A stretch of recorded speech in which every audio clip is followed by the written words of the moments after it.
What would you do if someone murdered the only person you ever truly loved? Would you seek justice through the law, or would you take matters into your own hands?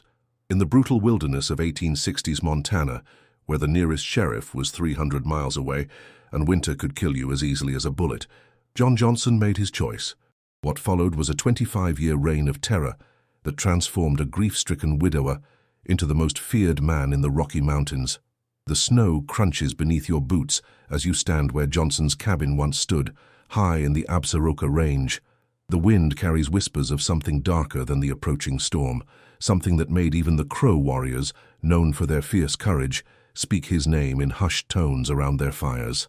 If you're fascinated by stories that blur the line between legend and nightmare, you won't want to miss what we uncover today.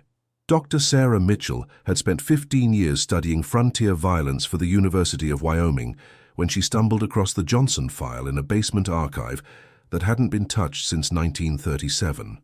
The manila folder was thick with dust and brittle newspaper clippings, but what caught her attention wasn't the yellowed documents. It was the smell that escaped when she opened it, a metallic scent that reminded her of old pennies, and something else she couldn't quite identify.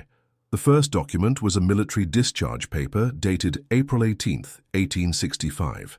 John Johnson, formerly of the 1st Colorado Infantry, had been released from service following the end of the Civil War. His commanding officer's notes were brief but telling. Competent soldier, unusually calm under fire, recommend for frontier service if desired. What the discharge papers didn't mention was the incident at Shiloh that had earned Johnson his nickname among his fellow soldiers long before the Crow Wars began. According to Private William Hayes's memoir, discovered in a Nebraska estate sale, Johnson had earned a different kind of reputation during the war. "We called him the Butcher, but not for the reasons you might think," Hayes wrote. "It wasn't that he killed more than the rest of us, it was what he did after. I seen him cut into a Confederate boy who couldn't have been more than 16, not to rob him or take his buttons. Johnson was looking for something inside." The basement archive grew colder as Dr. Mitchell read deeper into the file. The heating system in the old building had been acting up all winter, but this was different.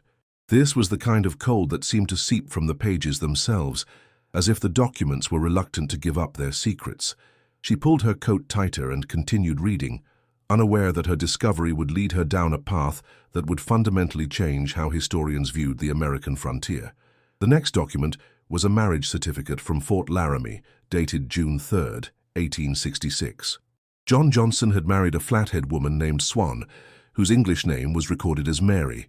The ceremony had been performed by a traveling preacher named Reverend Timothy Walsh, whose journal entries from that summer painted a picture of a couple genuinely devoted to each other. "The mountain man Johnson brought his Indian bride to be wed in the Christian manner," Walsh wrote. "Though I confess some reservations about the union, I have rarely seen such tenderness between two souls." Johnson and Swan had built their cabin in the Gallatin Valley, far from the prying eyes of settlers who might disapprove of their mixed marriage. For 3 years they lived in relative peace, trapping beaver and trading with friendly tribes. Swan taught Johnson to speak Crow and Flathead, while he showed her how to read English from his collection of books. According to Trading Post records from Virginia City, Johnson would make the long journey to town twice a year to buy supplies and, invariably, more books for his wife. But what they found next wasn't in any official report. Hidden between the pages of a water-damaged ledger was a letter dated March 7, 1869.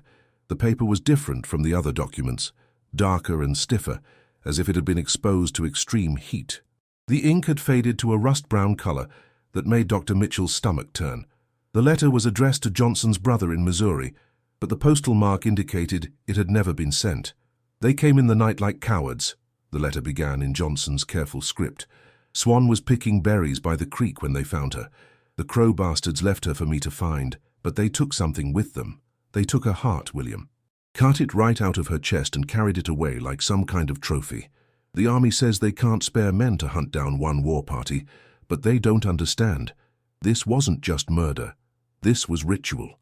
The letter went on to describe Johnson's discovery of Swan's mutilated body in graphic detail that Dr. Mitchell found difficult to read, but it was the final paragraph that made her hands shake as she held the document. "I know what they believe about the heart and the liver," Johnson wrote. "How they think cutting them out traps the soul. Well, I learned some things about souls and bodies during the war that they never taught in Sunday school. If they want to play with spirits, I'll show them what a white man's ghost can do. Dr. Mitchell later stated that she felt compelled to continue reading, even though every instinct told her to close the file and walk away. The next series of documents came from various sources across Montana Territory, all dated between 1869 and 1874. Military reports, newspaper clippings, trading post records, and witness statements painted a picture of systematic violence that escalated with each passing month. The first documented killing occurred 6 weeks after Swan's murder. A crow hunting party of 4 men was found dead near the Yellowstone River by a cavalry patrol. The official report, filed by Captain Marcus Webb, noted that the bodies had been mutilated in a manner consistent with Indian warfare practices, though the nature of the wounds suggests a single attacker with considerable anatomical knowledge. What Captain Webb didn't include in his official report was revealed years later in his personal diary, found after his death in 1893. The sight was unlike anything I had witnessed in 10 years of frontier service, Webb wrote. Each man had been killed with precision, a single thrust to the heart. But what disturbed my men most was the condition of the bodies afterward. Someone had opened each torso with surgical care and removed the liver, not hacked or torn, but carefully extracted as if by someone who knew exactly what they were doing. However, there was something even more disturbing in Webb's diary entry. He described finding symbols carved into nearby trees, symbols that he recognized from his time stationed among various tribes. The markings were crow, but they made no sense in this context. They spoke of soul trapping, of preventing the dead from finding peace. But no Crow warrior would mutilate his own people in such a manner. This was the work of someone who understood their beliefs, but perverted them for his own purposes. The pattern continued throughout the summer of 1869. Single Crow warriors or small hunting parties would disappear, only to be found days later in remote locations, always with the same precise wounds and always missing their livers. The Crow began to avoid certain areas of their traditional hunting grounds, but this only made them easier targets for someone who knew the mountains better than they did. That discovery was only the beginning. Dr. Mitchell found a correspondence between 2 trading post operators that painted a chilling picture of Johnson's transformation during this period. Samuel Pierce, who operated a post near the mouth of the Bighorn River, wrote to his partner in Billings about a visit from the Mountain Man in late summer 1869. "Johnson came through here last week with a pack train loaded with beaver pelts," Pierce wrote. "But he looked different than before his woman died. Thinner, like he wasn't eating regular. His eyes had a fever look to them, and he kept checking the tree line like he expected company. Strangest thing, though, was what he bought. No coffee or beans or tobacco like usual. Just salt. Pounds and pounds of salt. And when I asked what for, he just smiled and said it was for preserving." The letter went on to describe how Johnson had paid for his supplies with Crow jewelry and weapons, items that Pierce recognized as belonging to warriors who had recently gone missing. "I didn't ask where he got them," Pierce admitted. "Truth is, I was afraid of the answer. There was something in his manner that made my skin crawl, like talking to a man who had looked into hell and liked what he saw there." Mountain Man Jim Baker provided another piece of the puzzle in his memoir, published in 1898.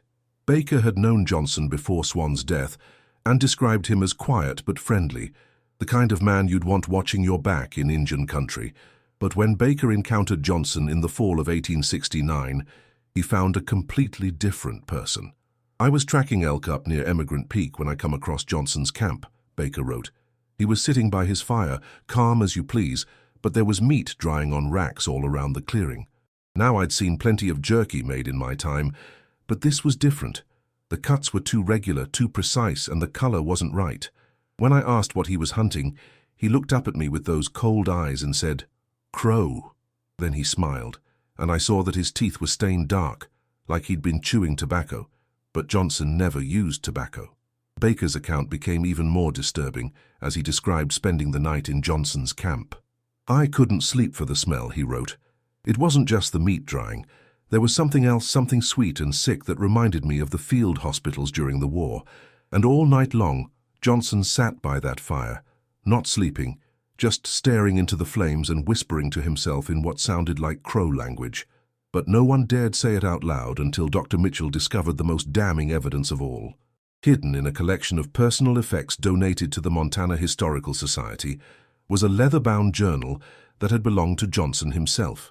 The journal covered the period from Swan's death through the winter of 1870, and its pages revealed the true extent of his obsession with Crow beliefs about the soul and the afterlife. The early entries were coherent, if disturbing. Johnson had clearly spent considerable time learning about Crow spiritual practices, particularly their beliefs about what happened to warriors who died without proper burial rites. "They believe the liver holds the soul's essence," he wrote in an entry dated April 15, 1869. "Cut it out and the spirit cannot find its way to the afterlife. It becomes trapped, wandering forever between worlds. They did this to Swan, trapped her soul to torment me. But two can play at that game." As the entries progressed, Johnson's handwriting became increasingly erratic, and his descriptions of his killings more detailed. He had developed what he called his ritual, a systematic approach to hunting Crow warriors that combined military tactics with perverted spiritual practices. "I watched them for days," he wrote in a July entry, "learn their habits, their roots, their weaknesses. Then I take them when they're alone, when there's no one to hear them scream or call for help." The journal entries revealed that Johnson didn't just kill his victims quickly. He had developed a method of torture that incorporated Crow beliefs about pain and the spirit world. "Pain opens doorways," he wrote in increasingly shaky handwriting. "I learned that during the war, in the field hospitals. A man in enough agony will tell you anything, show you anything, even the location of his soul.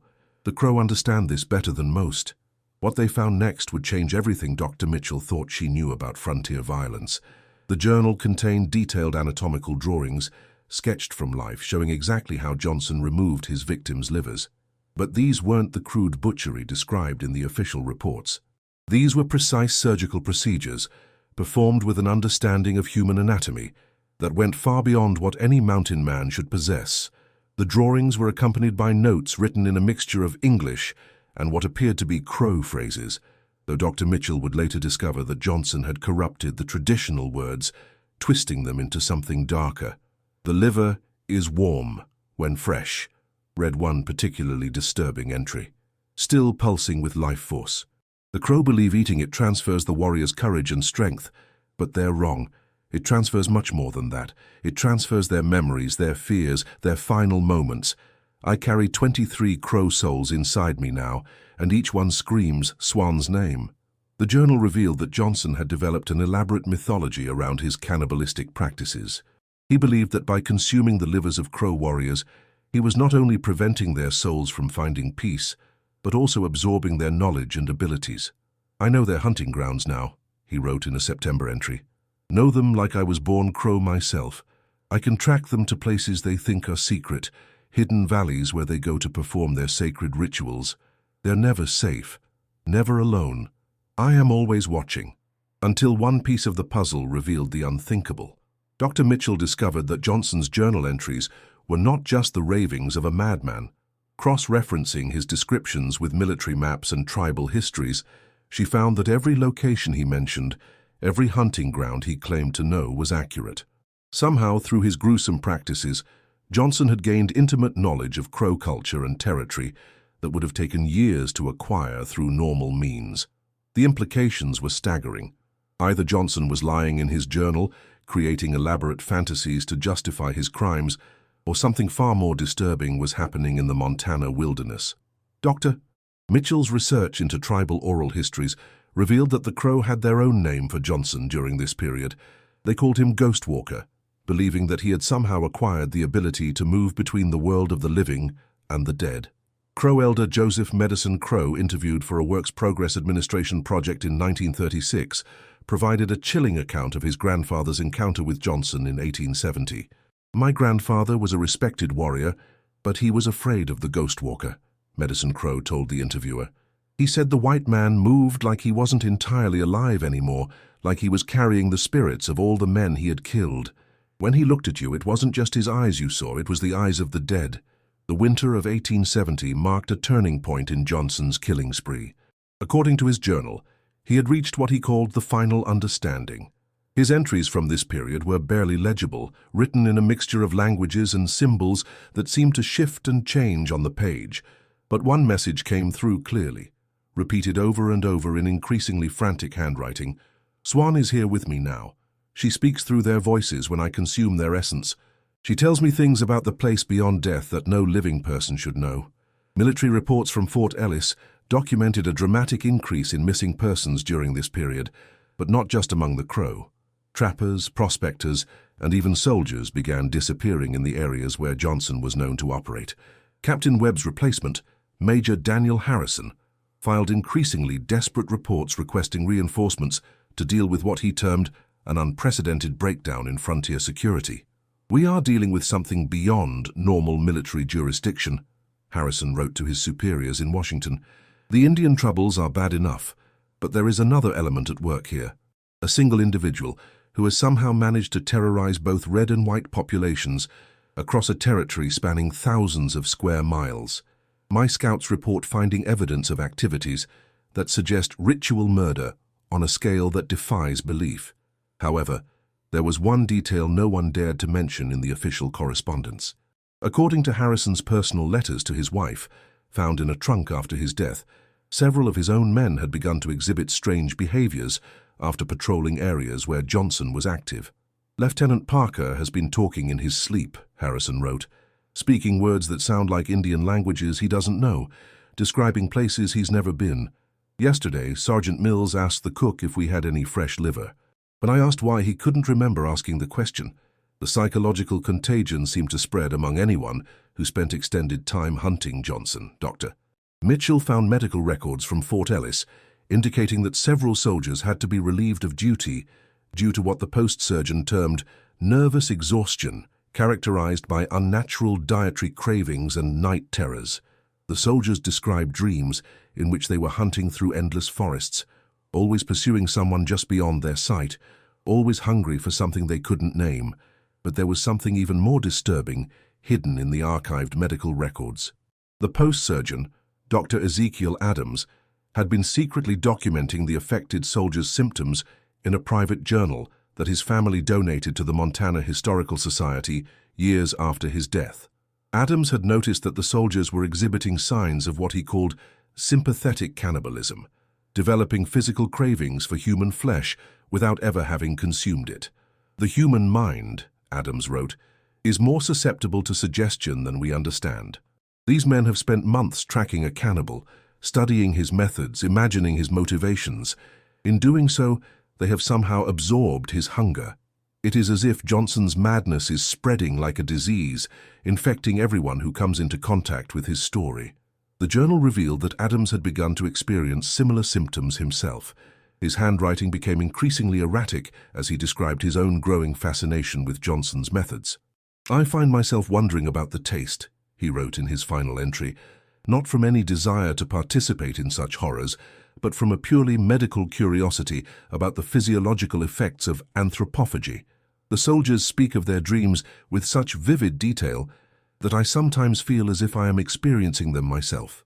Dr. Adams disappeared from Fort Ellis on March 23, 1871. His body was never found, but a patrol discovered his medical bag 2 weeks later near a remote canyon where Johnson had been spotted. Inside the bag, along with his surgical instruments, was a collection of carefully wrapped liver samples that the patrol initially assumed were from wild game. It wasn't until years later that anyone thought to question why a military surgeon would be carrying such specimens into the wilderness. The spring of 1871 marked what historians would later call the Blood Moon Massacre. Though the name was misleading, it wasn't a single event, but rather a series of coordinated attacks that demonstrated Johnson had evolved from a lone killer into something far more sophisticated. Over the course of 3 weeks, entire Crow war parties simply vanished, leaving behind only cryptic messages carved into trees and rocks. The messages were written in a mixture of English and Crow, but the language was corrupted, twisted into forms that hurt to read. Crow linguist Dr. Robert Yellowbear, consulted by Dr. Mitchell decades later, described the inscriptions as words that should not exist, combinations of sounds and meanings that violate the natural order of language. The messages all contained the same basic threat. Johnson was no longer hunting individuals, but rather the entire Crow nation, and he had acquired allies in his war. These allies, according to tribal oral histories, were not living beings. Crow survivors described encounters with figures that moved like men, but cast no shadows, spoke with voices of the dead, and seemed to know things they could never have learned in life. The Crow began to abandon large portions of their traditional territory, retreating to sacred sites where they performed elaborate protection rituals, but even their most powerful ceremonies couldn't protect them from what Johnson had become. His journal entries from this period, when they were coherent at all, described conversations with Swan and the other spirits he claimed to carry within him. "They show me things," he wrote, "secret paths through the spirit world, ways to move between life and death without crossing over completely. I am becoming something new, something that exists in both worlds simultaneously." The truth about Johnson's transformation was revealed in a document that Dr. Mitchell initially dismissed as fantasy. Found tucked inside Johnson's journal was a letter written in a different hand, signed by someone calling himself Dr. Mordecai Fell. The letter was dated August 13th, 1870, and claimed to be from a physician who had treated Johnson for what he termed spiritual injuries sustained during experimental procedures. Dr. Mitchell's research into Civil War medical records revealed that Mordecai Fell had indeed existed, serving as a surgeon with units that specialized in treating soldiers who had suffered what would now be recognized as severe psychological trauma. But Fell's methods were controversial, even by the standards of his time, involving experimental procedures that combined medicine with occult practices borrowed from various cultural traditions. "Your condition is unprecedented in my experience," Fell wrote to Johnson. "The consumption of human organs as a means of spiritual communion has produced physiological changes that I struggle to explain through conventional medical knowledge. Your body appears to be adapting to process not just the physical properties of consumed tissue, but also what various cultures term the soul essence contained within."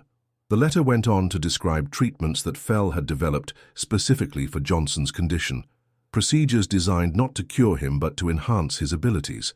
"The integration of multiple spiritual entities within a single physical form requires careful management," Fell explained. "Too rapid an absorption of soul essence can result in complete psychological fragmentation. However, properly regulated, the process can produce individuals with capabilities far beyond normal human limitations." That discovery was only the beginning of Dr. Mitchell's understanding of how deeply Johnson's story was connected to broader patterns of frontier violence. Her research revealed that Dr. Fell had treated numerous Civil War veterans who had developed similar conditions after exposure to battlefield trauma and subsequent involvement in cannibalistic practices. The war had created a generation of men who had seen too much death, absorbed too much violence, and in some cases had literally consumed their enemies in desperate attempts to understand or control their trauma. Johnson was not unique in his cannibalism, but he was unique in the systematic way he had developed and refined his practices. Where other veterans had engaged in random acts of violence driven by psychological damage, Johnson had created a methodology, a reproducible process for transforming grief and trauma into supernatural power. His journal revealed that he had been in correspondence with other individuals across the frontier who were conducting similar experiments. "The Western Territories provide ideal conditions for our work," Johnson wrote in a letter apparently intended for Dr. Fell. "The isolation, the constant violence, the proximity to indigenous spiritual practices all combine to create opportunities for transformation that would be impossible in civilized areas. I have made contact with others who share our understanding of the relationship between consumption and transcendence." The network of individuals connected to Johnson's activities was larger than anyone had suspected. Dr. Mitchell's investigation revealed references to similar killers operating throughout Montana, Wyoming, and Colorado during the 1870s, all of them apparently following methodologies derived from Johnson's experiments. Military records from the period documented a pattern of ritualistic murders that authorities attributed to various Indian tribes, but which shared characteristics that suggested a single source of inspiration. But what they found next wasn't in any official report. Hidden in the archives of a Colorado territorial prison was a confession written by a man named Thomas Whitfield, executed in 1874 for the murder of 17 people. Whitfield's confession described meeting Johnson in the winter of 1871 and receiving instruction in what he called the sacrament of consumption. Johnson taught me that death is not an ending, but a transformation, Whitfield wrote, that the living can partake of the essence of the dead, and in doing so acquire their knowledge, their strength, their very souls. He showed me how to prepare the flesh, how to consume it in ways that maximize the transfer of spiritual energy, how to integrate multiple entities within a single physical form. Whitfield's confession provided disturbing details about the network of cannibals that Johnson had established across the frontier. They called themselves the Covenant of Consumption and met periodically at remote locations to share techniques and compare their transformations.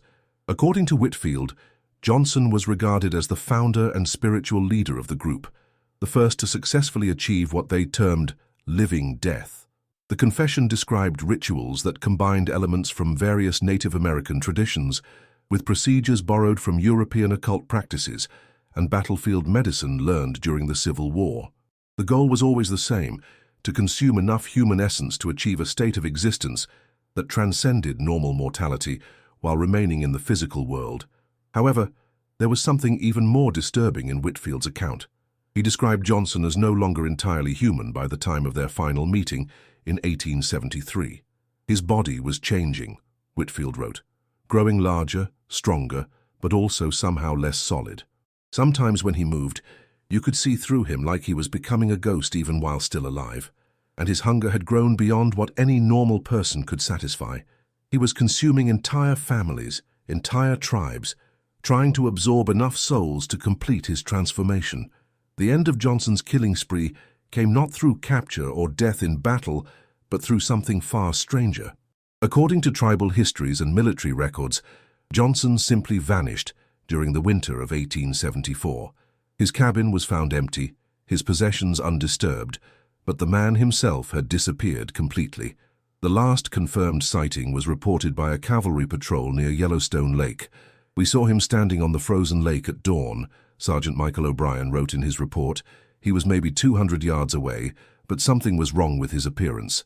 He seemed too tall and his shadow stretched across the ice, even though the sun was directly overhead. When we called out to him, he turned toward us, and I swear by Almighty God that his face was not the face of a single man but many faces, shifting and changing like smoke." The patrol attempted to approach Johnson, but according to O'Brien's account, the ice beneath their horses' hooves began to crack and groan despite being thick enough to support a wagon. "The lake was telling us to stay back," O'Brien wrote. "Johnson raised one hand and we could hear voices carried on the wind, dozens of voices all speaking at once in languages we didn't recognize. Then the morning mist rolled in from the mountains, and when it cleared, he was gone. Search parties combed the area for weeks but found no trace of Johnson or any indication of where he might have gone. The ice showed no footprints, no signs that anyone had ever been there at all.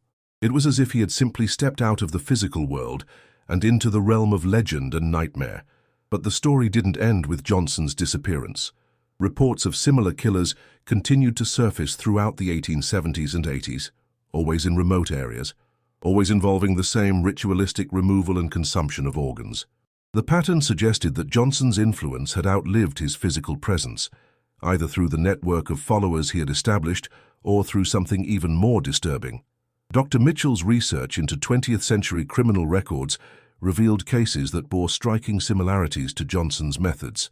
The locations had changed, the victims were different, but the core elements remained consistent: surgical precision, ritualistic consumption, and a focus on organs believed by various cultures to house the soul or life essence.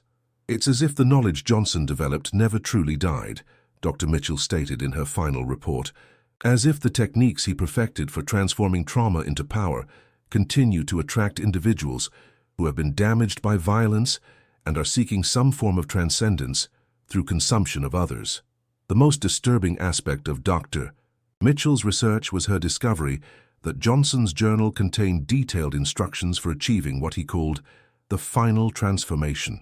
The process, as described in increasingly illegible handwriting, involved consuming enough human essence to completely transcend physical limitations while remaining anchored to the material world. "The living death," Johnson wrote in his final coherent entry, "is not about becoming a ghost or spirit. It is about becoming something that can exist simultaneously in all realms of existence, drawing power from the living, the dead, and those trapped between worlds. Swan waits for me in that place beyond ordinary death, but she cannot return to me unless I find a way to join her without abandoning my mission of vengeance. The journal suggested that Johnson believed his disappearance was not an ending, but a successful completion of his transformation. According to his writings, achieving living death would allow him to continue his war against the Crow throughout eternity, hunting not just their physical forms, but their spiritual essence across multiple planes of existence. Crow oral traditions support this interpretation in ways that Dr. Mitchell found deeply unsettling. Stories passed down through generations describe encounters with the Ghost Walker that continued long after 1874, sometimes involving tribal members who had not even been born when Johnson was allegedly alive. The encounters always followed the same pattern. A figure that resembled Johnson would appear to lone hunters or travelers, offer them some form of bargain or challenge, and then vanish, leaving behind only the lingering smell of decay and preserved meat. "My great-grandfather told me that the Ghost Walker never truly died," said Albert Crow Feather in a 1968 interview. He said that Johnson found a way to trap himself between worlds, becoming something that could hunt forever without ever needing rest or sustenance from normal sources. The spirits of all the people he consumed were trapped with him, forced to participate in his eternal war, whether they wanted to or not. Modern psychological analysis of Johnson's journal and the testimonies of those who encountered him suggests a different but equally disturbing interpretation. Dr. Rebecca Hartman, a forensic psychologist who studied the case files in 1995, proposed that Johnson had developed what she termed trauma-induced dissociative cannibalism, a condition where severe psychological damage manifests as ritualistic consumption of human remains, combined with elaborate delusions of spiritual transformation. Johnson's belief that he was absorbing souls and gaining supernatural abilities was likely a psychological coping mechanism for dealing with grief and trauma that exceeded his emotional capacity to process, Dr. Hartman explained in her analysis. The ritualistic nature of his killings and the detailed mythology he constructed around them served to transform his helpless rage into a sense of empowerment and control. However, Dr. Hartman's rational explanation couldn't account for all the evidence Dr. Mitchell had uncovered: the accuracy of Johnson's knowledge about Crow culture and territory, the documented psychological effects on those who pursued him, and the continued reports of similar killers using identical methods all suggested something beyond ordinary psychological pathology. The final piece of the puzzle emerged when Dr. Mitchell discovered that the basement archive where she had first found Johnson's file had a history of its own. The building had been constructed on the site of a 19th-century medical college that had specialized in what Victorian physicians termed experimental anatomy. Records from the college, preserved in the university's special collections, revealed that Dr. Mordecai Fell had been a frequent lecturer there during the 1870s and 80s. Fell's lecture notes, written in the same distinctive handwriting as his letter to Johnson, described techniques for what he called spiritual vivisection, procedures designed to study the relationship between consciousness and physical form through the systematic dismemberment of living subjects. The notes made clear that Fell's experiments had not been limited to laboratory settings, but had involved fieldwork with subjects who had volunteered to undergo transformation in exchange for promises of transcendence. The frontier provides unique opportunities for research that would be impossible under the scrutiny of Eastern medical establishments, Fell wrote in a lecture delivered in 1876. Subjects who have been psychologically prepared through exposure to extreme violence and trauma show remarkable adaptability to procedures that would be fatal to ordinary individuals. The key is to convince them that the suffering serves a higher purpose, that their pain is transforming them into something greater than human. The lecture notes revealed that Fell had documented dozens of cases similar to Johnson's, creating what amounted to a manual for producing cannibalistic killers who believed they were achieving spiritual transcendence through consumption of human remains. The manual included detailed anatomical diagrams, ritual procedures, and psychological manipulation techniques designed to convince subjects that they were becoming supernatural beings rather than simply committing acts of extreme violence. What they found next would change everything anyone thought they knew about the American frontier. Hidden in Fell's papers was a map of the Western Territories marked with locations where his transformed subjects were operating during the 1870s and 80s. The map showed a network of ritualistic killers that spanned from Canada to Mexico, all of them apparently following methods derived from Fell's experiments and Johnson's innovations. Each location on the map was marked with symbols indicating the number of confirmed kills, the type of rituals being performed, and the degree of transformation achieved by the individual killer. Johnson's location in Montana was marked with a special symbol that Fell's notes identified as indicating successful transcendence to living death status. The implications were staggering. If Fell's records were accurate, the American frontier had been home to a coordinated network of cannibalistic killers who were conducting systematic experiments in what they believed was spiritual transformation through consumption of human essence. The violence that historians had attributed to conflicts between settlers and Native Americans had been deliberately orchestrated by individuals who viewed mass murder as a form of religious practice. But no one dared say it out loud until Dr. Mitchell made her final discovery in the basement archive. Tucked behind a loose brick in the wall was a leather satchel that had been hidden there for over a century. Inside the satchel were documents that revealed the true scope of what had been happening in the American West during the late 19th century. The documents were letters between Fell and his colleagues, detailing a coordinated effort to use the chaos and violence of westward expansion as cover for large-scale experiments in what they termed applied thanatology, the study of death and dying through direct manipulation of the boundary between life and death. The letters made clear that Johnson and others like him were not random killers driven by trauma, but carefully selected and trained subjects in a program designed to test the limits of human consciousness under extreme conditions. Subject J continues to exceed all expectations, Fell wrote in a letter dated November 1873. His integration of multiple spiritual entities has reached unprecedented levels, allowing him to function as a bridge between the world of the living and the realm of the dead. The potential applications for this research extend far beyond our original hypotheses about consciousness and mortality. The final letter in the collection, dated March 1875, revealed that Fell's program had been shut down by federal authorities who had discovered the connection between his research and the pattern of ritualistic murders across the frontier. However, the letter also indicated that many of his subjects, including Johnson, had achieved sufficient transformation to continue operating independently, even without direct supervision. "The termination of our official research does not concern me," Fell wrote to an unnamed correspondent.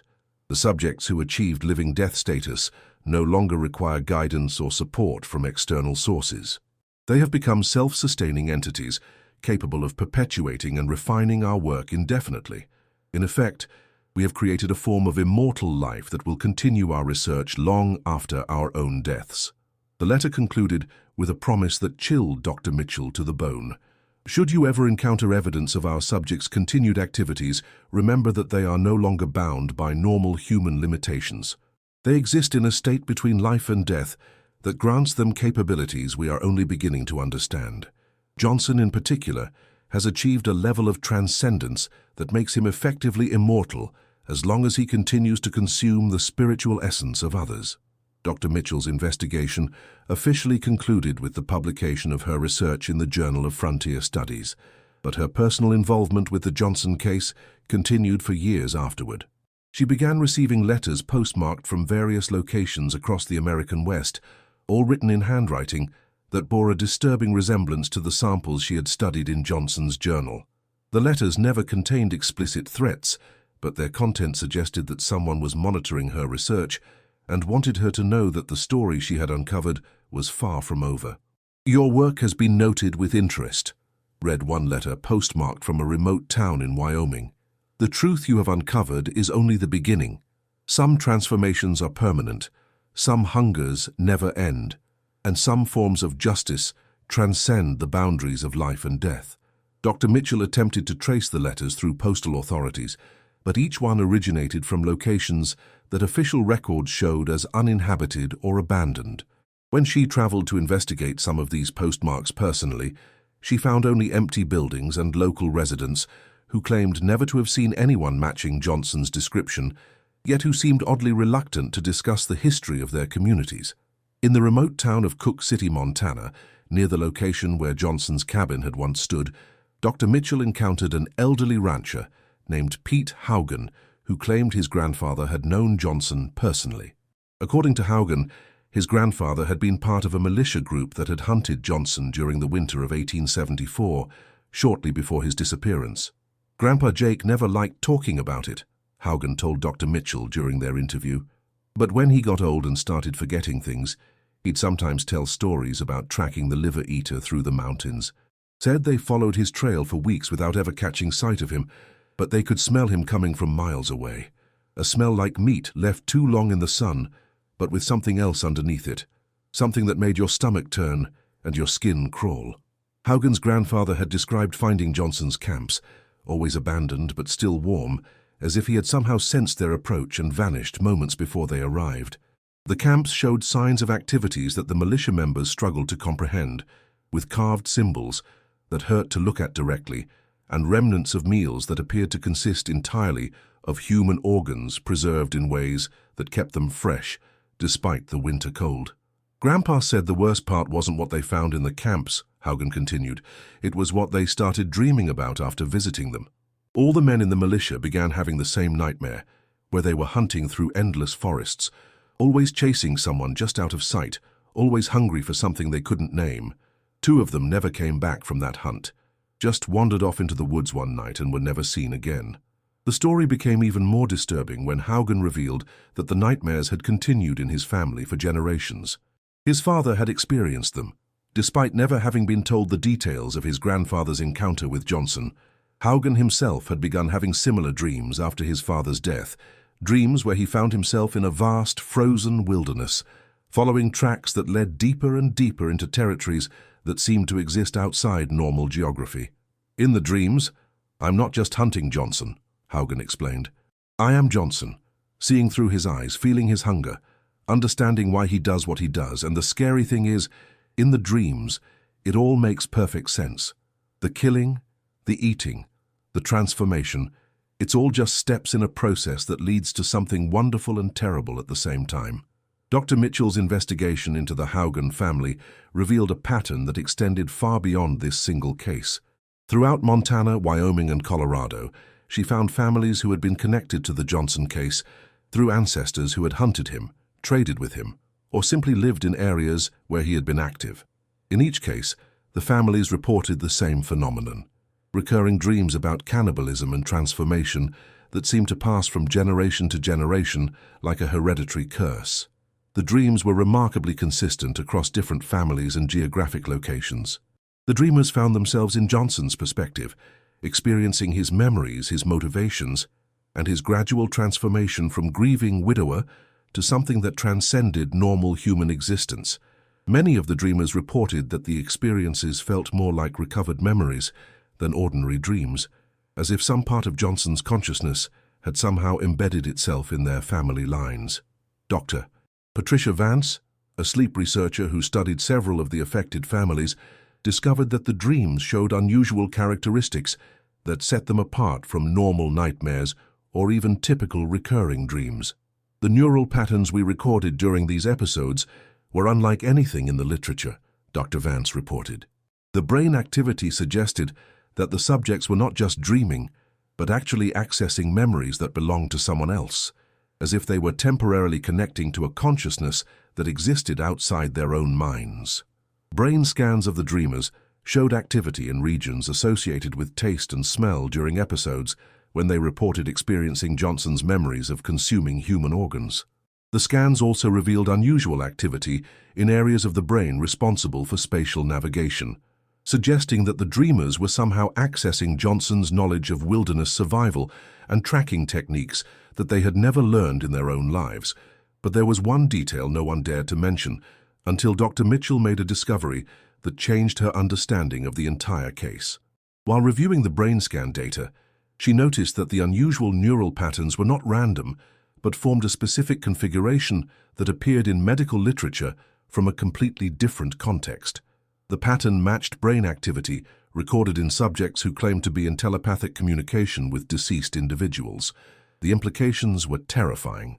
If the brain scans were accurate, The families affected by the Johnson dreams were not simply experiencing inherited trauma or psychological suggestion. They were somehow in actual contact with Johnson's consciousness, which had apparently survived his physical disappearance and remained active in some form that could interact with living minds. Dr. Mitchell's research into historical reports of similar phenomena led her to the work of Dr. Edmund Blackwood, a Victorian-era psychologist who had studied what he termed thanatological telepathy, the ability of deceased individuals to communicate with the living through direct neural connection. Blackwood's research, dismissed by mainstream science as pseudoscientific nonsense, had been focused on cases where traumatic death had somehow preserved the consciousness of the deceased in a form that could influence the minds of living individuals. Extreme trauma at the moment of death appears to create a form of psychic imprint that can persist independently of physical existence, Blackwood wrote in his 1889 treatise on the subject. This imprint retains not only the memories and personality of the deceased, but also their emotional states, particularly feelings of rage, hatred, and unfulfilled desire for revenge. In rare cases, these imprints can achieve sufficient coherence to actively seek out and influence living minds that show psychological or genetic compatibility. Blackwood's research included case studies that bore striking similarities to the Johnson phenomenon. In each case, individuals who had died under conditions of extreme violence and emotional trauma had apparently achieved a form of post-mortem existence that allowed them to influence the thoughts and behaviors of living people who shared some connection to their original lives. The most disturbing aspect of Blackwood's findings was his conclusion that these psychic imprints could not only influence living minds, but could actually consume aspects of their consciousness to strengthen their own existence. The deceased individual feeds upon the life force of the living, Blackwood wrote, gradually absorbing their memories, emotions, and essential identity, while replacing these elements with fragments of its own consciousness. The ultimate goal appears to be complete possession of the living individual's body and mind. This process explained the progressive nature of the Johnson dreams experienced by affected families. What began as occasional nightmares gradually intensified over years or decades, until the dreamers reported feeling as if Johnson's consciousness was taking over their own minds during sleep. In the most advanced cases, family members claimed that they were beginning to experience Johnson's hunger and violent impulses even while awake, until one piece of the puzzle revealed the unthinkable. Dr. Mitchell discovered that several of the families affected by the Johnson dreams had produced individuals who had committed crimes remarkably similar to Johnson's original killings. The crimes had occurred in different time periods and locations, but they shared the same ritualistic elements: surgical precision, removal and consumption of organs, and symbolic markings that matched those described in Johnson's journal. The pattern suggested that Johnson's consciousness was not merely influencing the dreams of living individuals, but was actually guiding them to continue his work. Each new generation of killers seemed to possess knowledge and abilities that they could not have acquired through normal means, including intimate understanding of anatomy, wilderness survival skills, and familiarity with Native American spiritual practices. Robert Haugen, Pete Haugen's nephew, had disappeared in 1998 while hunting in the same area where Johnson's cabin had once stood. When his body was finally discovered 3 months later, the condition of the remains shocked even experienced law enforcement officers. The body had been systematically dismembered with surgical precision, and several organs had been removed with techniques that suggested advanced anatomical knowledge. More disturbing was the discovery of a journal near Robert's remains, written in handwriting, that forensic analysts confirmed belonged to him despite containing information he could never have known. The journal described in detail the locations of Johnson's original killings, including several that had never been documented in any historical record. It also contained instructions for preserving and consuming human organs that matched exactly the procedures described in Johnson's own journal from over a century earlier. "I understand now why he chose our family," Robert had written in his final entry. "We carry something in our blood, some connection to the old ways of death and transformation that makes us suitable vessels for his continued existence. He's been waiting all these years, moving from mind to mind, preparing for his return to physical form. The dreams were never just dreams, they were invitations." The journal revealed that Robert had not been Johnson's first choice within the Haugen family. His father and grandfather had both experienced increasingly intense versions of the Johnson dreams, but had somehow resisted the compulsion to act on the violent impulses they experienced. Robert, however, had embraced what he believed was his destiny as Johnson's successor. "The hunger is everything," Robert wrote. "It consumes every other thought, every other desire, until nothing exists but the need to feed on the essence of others. But it's not just hunger for flesh, it's hunger for souls, for the life force that separates the living from the dead. Johnson showed me how to take that force, how to make it part of myself, how to use it to transcend the boundaries that limit ordinary human existence." The discovery of Robert's journal prompted Dr. Mitchell to expand her investigation into similar cases across the American West. What she found was a pattern of ritualistic murders stretching back to Johnson's original disappearance in 1874, each one committed by individuals who claimed to be following instructions received through dreams or visions of the legendary mountain man. The killers came from various backgrounds and geographic locations, but they shared certain characteristics that suggested they were not acting independently. They all possessed knowledge of anatomy and wilderness survival that exceeded their educational backgrounds. They all used techniques for preserving and consuming human organs that matched historical descriptions of Johnson's methods, and they all claimed to be in direct communication with Johnson's consciousness, which they believed had chosen them to continue his work. Federal law enforcement agencies had been tracking these cases for decades without recognizing the pattern that connected them. The crimes were scattered across multiple states and jurisdictions, committed by individuals who appeared to have no connection to each other, and separated by years or sometimes decades. It wasn't until Dr. Mitchell shared her research with the FBI's Behavioral Analysis Unit that investigators began to see the larger picture. Agent Sarah Collins, who had been studying ritualistic murders for the Bureau since 1995, confirmed that the Johnson-inspired killings represented one of the longest-running serial murder patterns in American criminal history. "We're looking at a phenomenon that spans more than a century and involves dozens of perpetrators who believe they're channeling the consciousness of a 19th-century cannibal," Collins explained. "The psychological profile is unlike anything we've encountered before. What made the cases particularly challenging to investigate was the genuine knowledge that the perpetrators displayed about historical events and locations that had never been publicly documented. Several killers had led investigators to crime scenes from Johnson's original killing spree, sites that had been lost to history until the perpetrators revealed their locations through information they claimed to have received directly from Johnson's spirit. These individuals know things they shouldn't know," Collins continued. "Details about frontier life, Native American customs, and historical events that would require years of specialized research to uncover.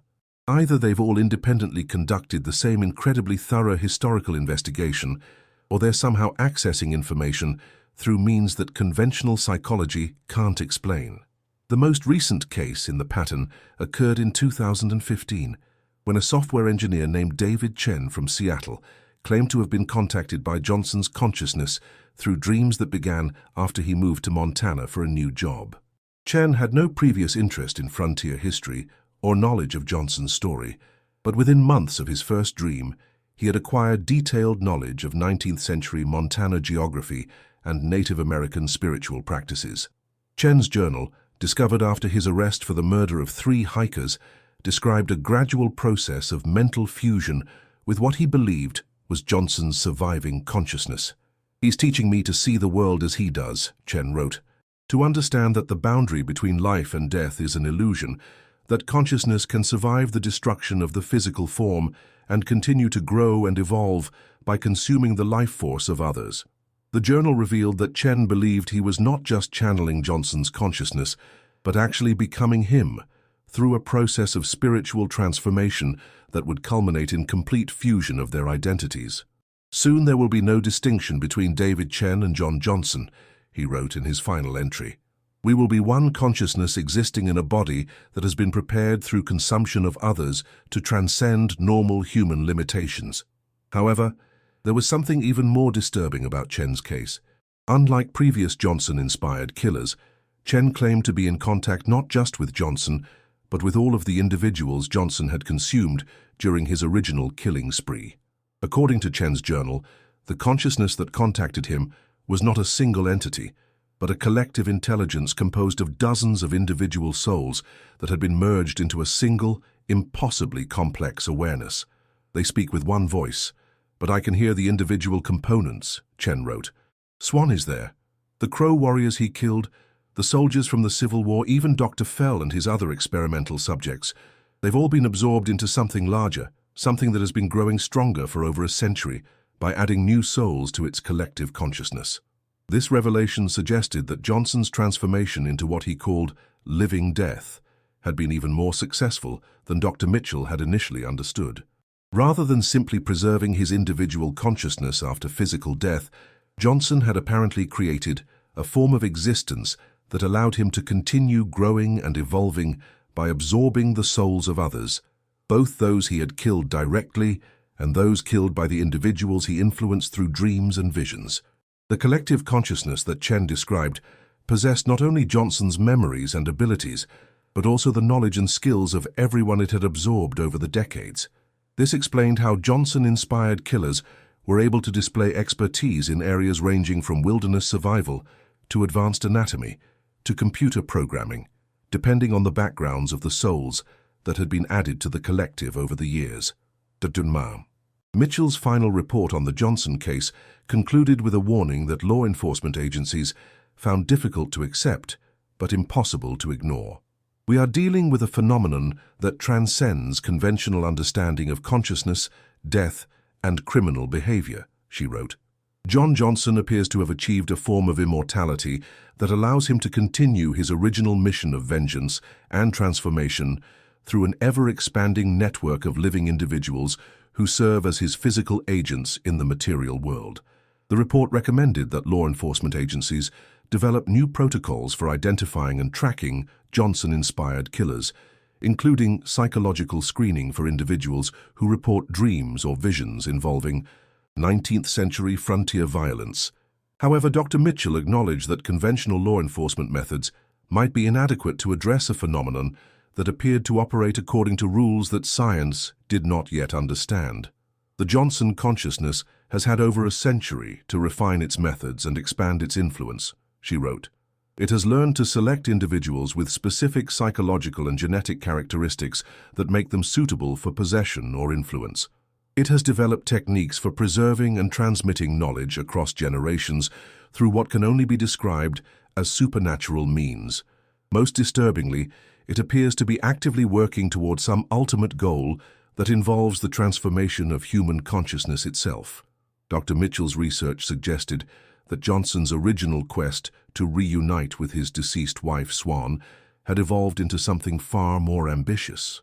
The collective consciousness that bore his name was no longer satisfied with individual acts of vengeance against the Crow tribe. Instead, it appeared to be working toward the creation of a new form of human existence that would blur the boundaries between life and death, allowing consciousness to persist indefinitely through the consumption of others. The implications for human society were staggering. If Johnson's consciousness could continue to influence living individuals indefinitely, growing stronger with each soul it absorbed, then humanity might be facing a threat that could not be stopped through conventional means.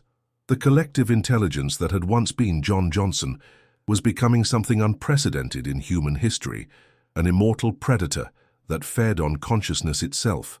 But there was one final detail that Dr. Mitchell discovered too late to include in her official report.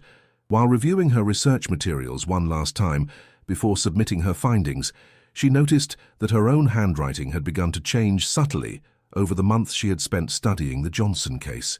The changes were barely perceptible at first, but comparison with earlier samples revealed that her script was gradually acquiring characteristics that matched the handwriting samples from Johnson's original journal. More disturbing was her realization that she had been experiencing dreams about the Montana wilderness, dreams in which she found herself tracking through frozen forests with an insatiable hunger for something she couldn't name. The dreams had begun shortly after she first opened Johnson's file in the basement archive, and they had grown more vivid and detailed with each passing week. In her final personal journal entry, written the night before she submitted her report, Dr. Mitchell acknowledged the terrifying possibility that her research into Johnson's story had made her a target for the same consciousness that had influenced so many others over the decades. "I can feel him watching me," she wrote. "Not from outside, but from inside my own mind. He's been there all along, learning about my research, my methods, my weaknesses. I thought I was studying him, but he was studying me." The entry concluded with words that would chill anyone who read them. "The hunger is starting. I understand now why the others couldn't resist. It's not just a craving for flesh or blood. It's a hunger for completion, for transcendence, for the ultimate understanding that can only come through consuming the essence of others. Johnson is calling to me, and part of me wants to answer. Dr." Mitchell disappeared from her home in Laramie 3 days after submitting her report. Her car was found abandoned on a mountain road near the Wyoming-Montana border, but she was never located despite extensive search efforts. The only clue to her fate was a note found in her handwriting tucked under the car's windshield wiper. "Some forms of research require personal participation. I've gone to gather the final data." The basement archive where Dr. Mitchell had first discovered Johnson's file was sealed by university officials shortly after her disappearance, but maintenance workers reported strange phenomena in the building that continued for months. Temperatures in the basement dropped far below normal levels despite repeated attempts to repair the heating system. Staff members working in other parts of the building reported hearing voices speaking in languages they didn't recognize, and several employees requested transfers to other facilities after experiencing what they described as waking nightmares about cannibalism and ritual murder. Today, more than 20 years after Dr. Mitchell's research brought the Johnson case to public attention, law enforcement agencies continue to investigate crimes that match the pattern she identified. The killers come from diverse backgrounds and locations, but they share the same claim of contact with a consciousness that identifies itself as John liver-eating Johnson, and the same detailed knowledge of techniques for consuming human organs that match historical descriptions from the 1870s. The phenomenon shows no signs of diminishing with time. If anything, the frequency of Johnson-inspired crimes has increased in recent decades, suggesting that the collective consciousness that bears his name is becoming more active and aggressive in its recruitment of living agents. Federal authorities estimate that there may be dozens of individuals currently operating under Johnson's influence, carrying out ritualistic murders across the American West while working toward goals that remain unclear but appear to involve the systematic transformation of human consciousness itself. The final question that haunts investigators and researchers who have studied the Johnson case is whether the Mountain Man's original transformation was unique, or whether it represents a reproducible process that could be duplicated by others. If Johnson's techniques for achieving living death could be learned and applied by contemporary individuals, humanity might face the prospect of multiple immortal predators feeding on human consciousness and working to reshape society according to their twisted vision of transcendence through consumption. Perhaps the most disturbing aspect of the entire case is the possibility that Johnson's influence extends far beyond the individuals who commit crimes in his name. The dreams, the psychological effects on researchers and law enforcement officers, the reports of paranormal phenomena in locations connected to his story all suggest that his consciousness may be affecting far more people than anyone realizes. The line between those who are fully possessed by Johnson's influence and those who are merely touched by it may be thinner than anyone wants to admit. In the end, the story of liver-eating Johnson serves as a reminder that some forms of evil may be too powerful and persistent to be defeated by conventional means. His transformation from a grief-stricken widower into an immortal predator represents a cautionary tale about the dangers of allowing trauma and rage to consume the soul completely. But it also raises fundamental questions about the nature of consciousness, death, and human identity that science is still struggling to understand. The legend of John Johnson continues to grow with each passing year, fed by new crimes committed in his name and new reports of encounters with his surviving consciousness. Whether he represents a supernatural threat that transcends normal understanding, or simply the most persistent and influential serial killer in American history, one thing remains certain. The hunger that drove him to consume his victims' lives has never been satisfied, and it shows no signs of ending anytime soon. In the remote wilderness areas where Johnson once hunted, park rangers and local residents continue to report strange encounters that echo the historical accounts from over a century ago. Hikers speak of finding camps that appear freshly abandoned, but show signs of activities that make no sense in a modern context. And in the long winter nights when the wind howls through the mountains and the temperature drops below human endurance, some say you can still hear Johnson calling to those who carry the right combination of trauma and rage in their hearts, offering them the same terrible bargain he made so long ago: the promise of transcendence through consumption, the illusion of power through the destruction of others, and the ultimate lie that death is just another boundary to be crossed in the pursuit of revenge.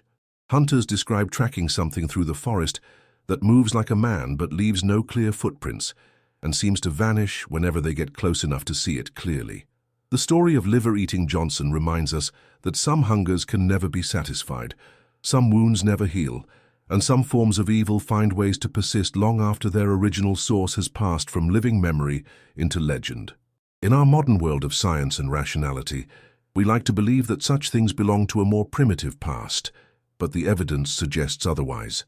The mountain man who once terrorized the Montana wilderness may be gone, but the darkness he unleashed continues to spread, seeking new vessels for its ancient hunger and new victims for its endless war against the living world.